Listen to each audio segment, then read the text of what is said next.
સુરતના નાના વરાછા પોલીસ ચોકીમાં ફરજ બજાવતા પીએસઆઈ પીએસ મકવાણાથી પોતાની સર્વિસ રિવોલ્વર સાફ કરતી વચ્ચે અચાનક મિસફાયરિંગ થયું હતું, જેમાં ફાયર થયેલો રાઉન્ડ ટેબલ પરના પાણીના જગને વિંધી ચોકીથી 15 ફૂટ દૂર ઉભેલા અરવિંદ પટેલના પેટની આરપાર નીકળી ગઈ હતી. ગોળી નજીકના ડેટિંગને ચીરીને આરપાર નીકળી અને ડાયવર્ટ થઈને રોડ પર લારી ચલાવતા અરવિંદ પટેલને વાગી હતી.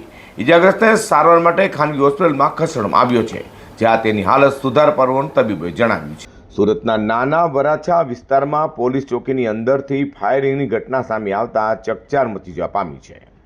નાના વરાછા પોલીસ ચોકીમાં ફરજ બજાવતા પીએસઆઈ પીએસ મકવાણા ખુરશી પર બેઠા હતા અને પોતાની સર્વિસ રિવોલ્વર સાફ કરી રહ્યા હતા. આ દરમિયાન અચાનક રિવોલ્વરમાંથી એક ગોળી ફાયર થઈ હતી.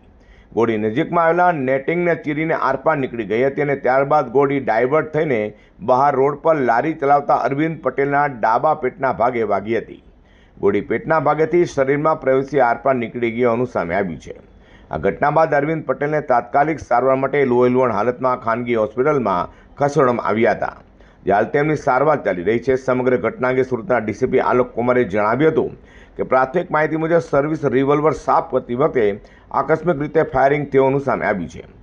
હાલ સમગ્ર ઘટનામાં ગોળી કયા સંજોગોમાં ફાયર થઈ અને કેવી રીતે ડાયવર્ટ થઈને ફેરિયાને લાગી તે અંગે વધુ તપાસ હાથ ધરાઈ છે. आज रोज कापोद्रा पुलिस स्टेशन के नाना वराछा पुलिस चौकी में पीएसआई मकवाना पीएस मकवाना अपने सर्विस वेपन को अपने चेयर पे बैठ के साफ कर रहे थे और उस समय गन से एक गोली जो उनके चेम्बर में जो फंसा हुआ था वहाँ से एक फायर हुआ गोली और वो गोली जाके एक मिल्टन की जार है और उसमें जार में से टकरा के हल्का सा डाइवर्ट हुआ. उसमें जार में भी एंट्री और एग्जिट दोनों तरफ से गोली बाहर निकली.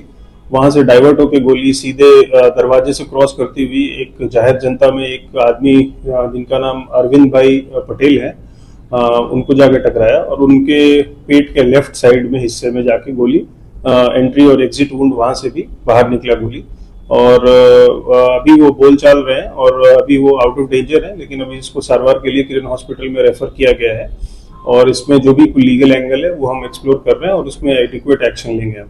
સુરતમાં બનેલી આ ગંભીર ઘટના લઈને હાલ તો એક શ્રમજીવી કે જે રોજ કમાવી પરિવારનું ગુજરાન ચલાવે છે તેને ગોળી વાગી હોય અને તે હોસ્પિટલમાં હોય, આ મામલે ઇજાગ્રસ્તને ન્યાય મળે તે ખાસ જરૂરી છે.